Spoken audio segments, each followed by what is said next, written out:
US Treasury have long been the go-to asset. Whenever there is uncertainty, fear, and panic, investors start looking for safety. And it is considered to be the world's most safest financial instrument. But that reputation has taken a major hit lately, and this is because of the historic bond sell-off, and which has happened recently, and the rising default fears. And this could actually be a big game changer in the world financial markets.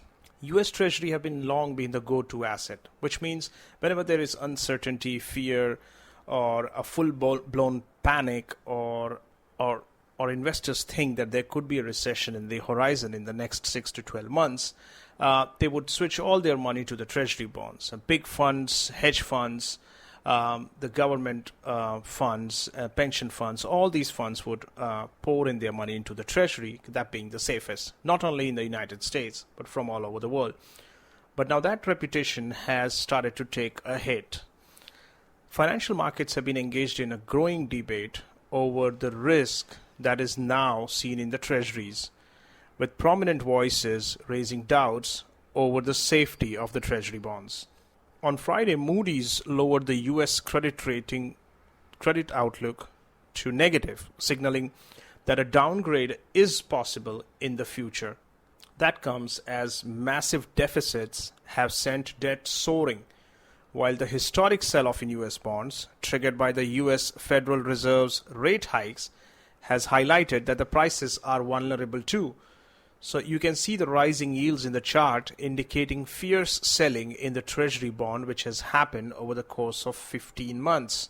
Mohammed El-Erian, the economist who on CNBC last month said that people are talking about Bitcoin and equity trading as the safest because they have lost confidence in the government bonds. What used to happen earlier was the government bond was the safest, and whenever there is any issue, either you could move to Treasury bonds or maybe gold, but because it was the safest. Now, all of a sudden, the investors have lost confidence in the government bonds, and they don't consider it as a safe asset anymore because of the nature of the interest rate risk, which has been highlighted recently in the past 18 months.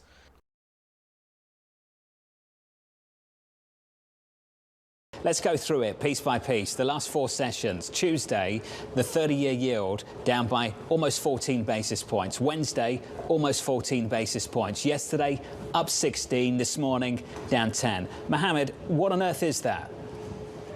It's lots of things, John, and thank you for having me. So the easy answer is Monday, Tuesday was about dovish Fed statements, lower yields. Wednesday, Thursday was about somewhat hotter than expected inflation, higher yields.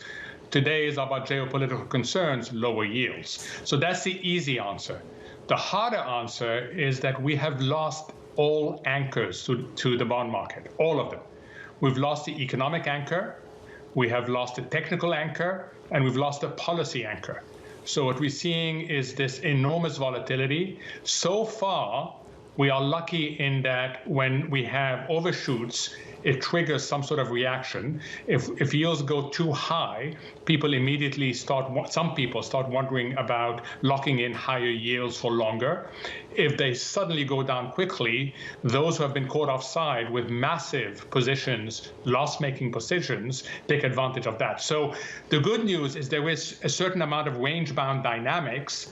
But nevertheless, this sort of volatility is simply indicative that we've lost all anchors for this bond market. Told CNBC in an interview last month, there are so many different forces which are now against the conviction that the Treasury bonds are the safest in the world. In June, a Dallas Federal Reserve paper said buyers view short-duration T-bills as the true safe haven, pointing out that the net inflows in long-dated treasuries fell during the 2008 crisis and the COVID pandemic. So long-term treasury bonds may have no default risk, but they have liquidity risk and interest rate risks when selling the bond prior to the maturity. The sales price is sometimes uncertain, especially in the times of financial market stress. But interest rate risk and liquidity risk, which we thought are the only two risks, is not the case anymore. There's another risk, and this time it's the default risk. Now, the default risk has emerged as another risk, which is a significant one. In March, Richard Bernstein Advisor's note said spreads on the credit default swaps, which is an insurance against the default of the Treasury bonds, have climbed for since 2011, when the federal government issued its first credit downgrade. This means that markets are paying more to insure against what was once unthinkable. Here's the chart of credit default spread, which is increasing as this is a kind of insurance premium on the Treasury bonds, which will pay off in the U.S. Which will pay off if the U.S. government defaults on the bond. Then came this spring's debt ceiling drama and the U.S. credit downgrade in the August from Fitch, and which cited the rising debt burden and a political dysfunction overall. Moody's flagged similar issues in its warning, and if a downgrade follows, then U.S. debt wouldn't be the safest category for default risk. And now this is being slowly confirmed by all the three major rating agencies.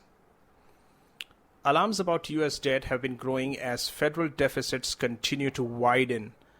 A Wharton budget model recently determined that the U.S. has roughly 20 years to change course of the size of its debt, or else a default of some form will be unavoidable. So that's a clear-cut warning. Like the country like U.S. cannot default on the Treasury bonds overnight.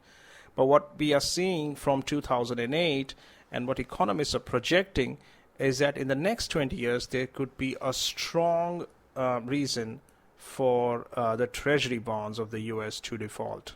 As concerns over debt sustainability and bond prices mount, investors have turned more skittish. Several auctions of long-dated treasuries have seen weak demands, and buyers are demanding higher compensation for the risk of carrying the Treasury bonds.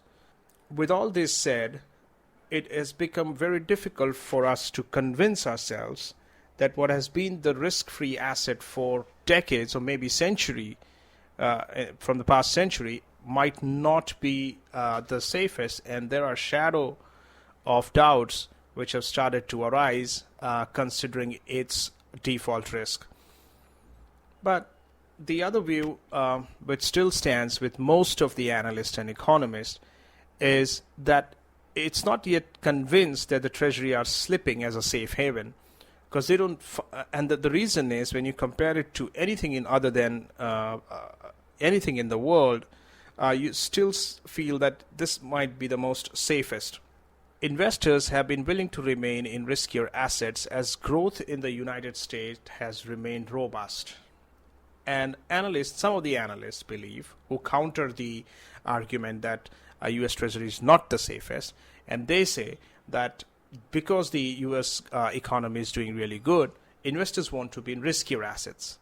And a risk-off environment hits markets and really takes off, then that's a very different ballgame. So the U.S. Treasury is nowhere near by slipping from its title of the safe haven as of now. But what can happen in the next 20 years might be too long to take a judgment on that.